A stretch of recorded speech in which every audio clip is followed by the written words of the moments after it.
نبی کریم صلی اللہ علیہ وسلم نے فرمایا، صفائی آدھا ایمان ہے۔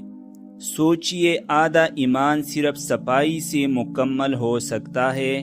اسلام ہمیں پاکیزگی کا دین بناتا ہے۔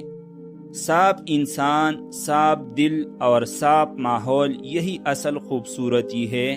جب ہم وضو کرتے ہیں، ہم نہ صرف جسم کو بلکہ ایمان کو بھی تازہ کرتے ہیں۔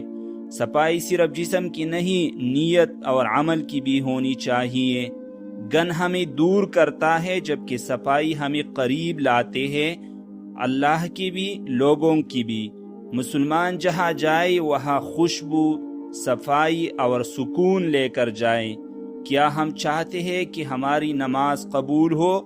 تو پھر جگہ، کپڑے اور دل سب کو پاک رکھنا ہوگا۔ گھر صاف ہو تو رحمت اترتی ہے، دل صاف ہو تو دعا سنی جاتی ہے۔ صفائی صرف عادت نہیں، عبادت بھی ہے۔ ہم اپنے آس پاس کو جنت جیسا بنا سکتے ہیں صرف صفائی سے۔ آئیے ہم صفائی کو اپنا ایمان بنائیں۔ والسلام علیکم ورحمۃ اللہ وبرکاتہ۔